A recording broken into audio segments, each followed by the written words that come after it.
She barked at a random diner, only to learn he ran the whole show and was Clint Eastwood. The midday glow spilled through the tall panes of Sierra Grill, a humble yet thriving eatery in Carmel by the Sea, California. It wasn't some upscale haunt, but it had its own pull.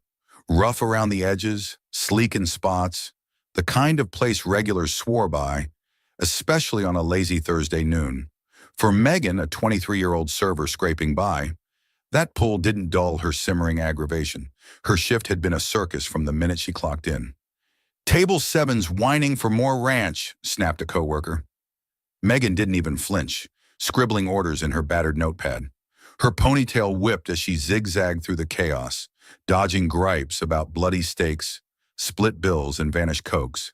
To pile it on, 3 snide customers had stiffed her in the last hour, leaving her with pocket change and a sour taste.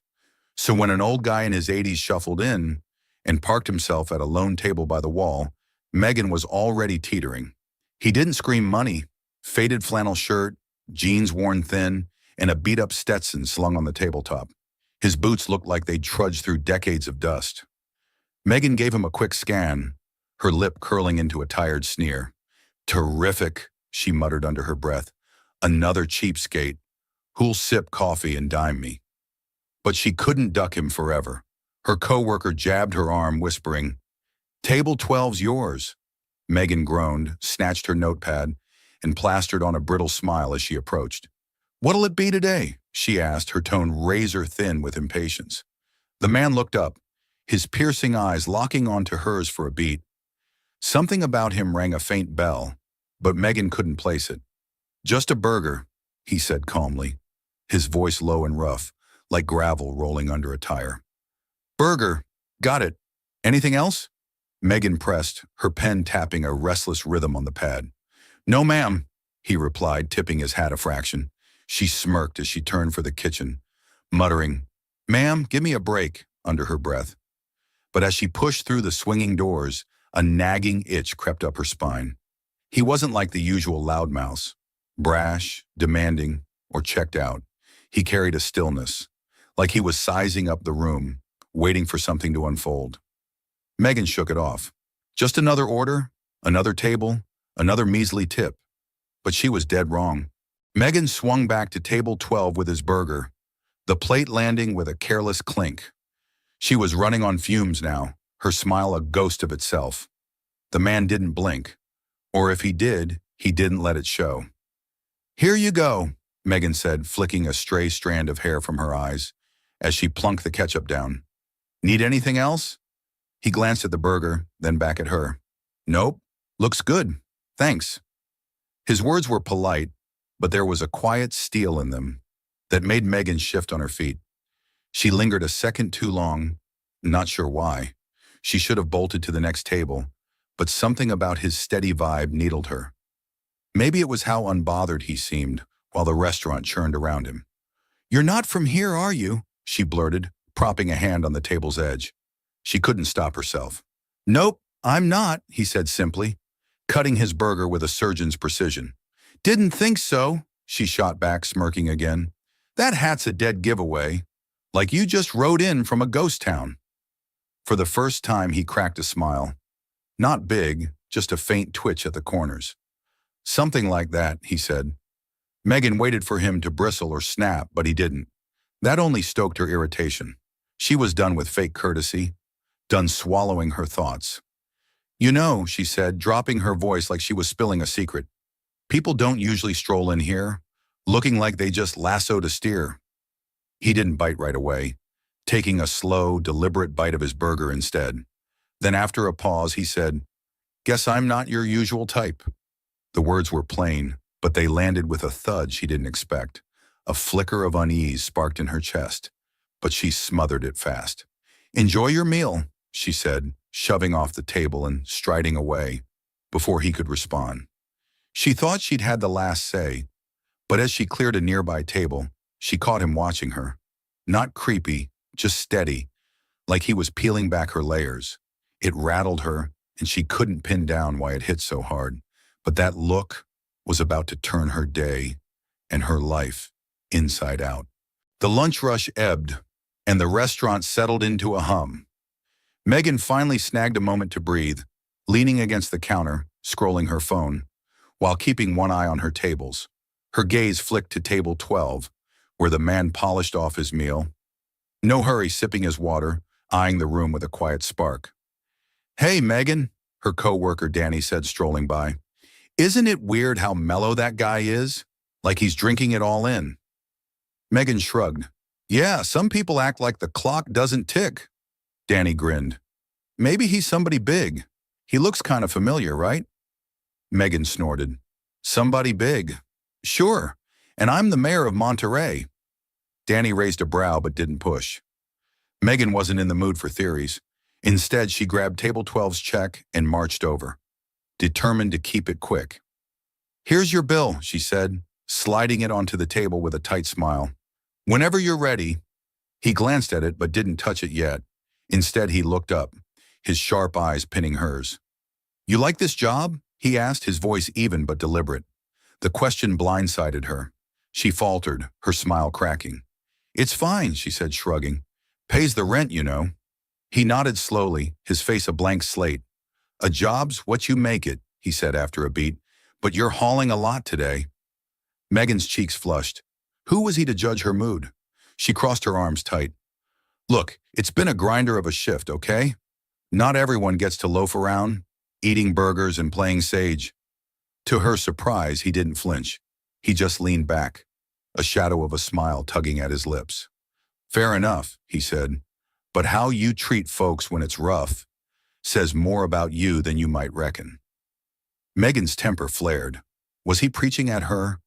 She opened her mouth to fire back, but before she could, he stood, pulled out his wallet, and dropped some bills on the table. "I'll leave you with that," he said. "Thanks for the food." As he headed for the door, Megan muttered, "Yeah, whatever, drifter," under her breath. But just as he reached the exit, the air shifted. The manager, Carol, all business, no fluff, bustled out from the back, her face lighting up. "Mr. Eastwood, didn't expect you today," she said, her voice warm with respect. Megan froze. Her stomach plunged as the name hit. Eastwood. Clint Eastwood. She whipped her head toward the door, eyes wide, watching him turn briefly to shake Carol's hand. His gaze snagged hers for a split second, a glint of knowing in it, before he stepped outside. And in that instant, it crashed over her. She hadn't just snubbed some nobody. She'd mouthed off to the guy who owned the place. Megan stood locked in place, her notepad clenched in a death grip. She stared at the door Clint Eastwood had just crossed, her mind spinning. Had she really just brushed off Clint Eastwood? The Clint Eastwood? And not just that, the owner of Sierra Grill? Her pulse hammered as Carol turned her way. "Megan," she called, waving her over. "Can you believe it?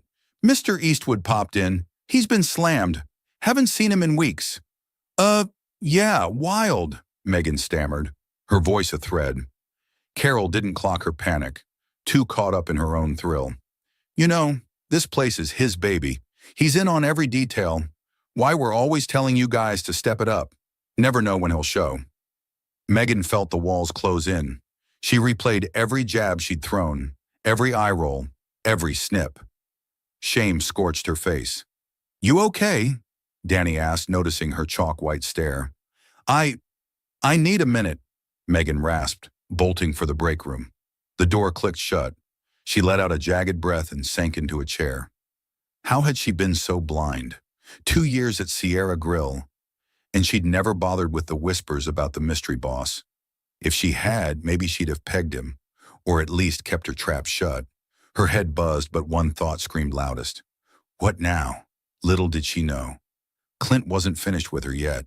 The next day, Megan dragged herself to work, a knot of dread twisting her gut.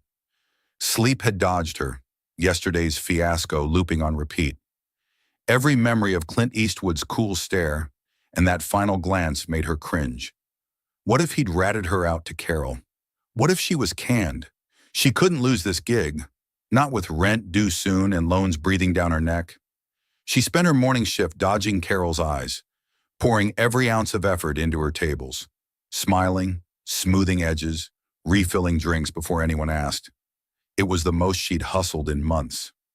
By lunch, the place thrummed. Megan was wiping down a table when that unmistakable, gravelly voice cut through. "Well, looks like you're hopping today." She spun fast, heart sinking, to see Clint Eastwood posted near the counter, hands loose in his pockets. Same rugged look as before, but now his presence loomed larger. She forced a shaky smile, scrambling for words.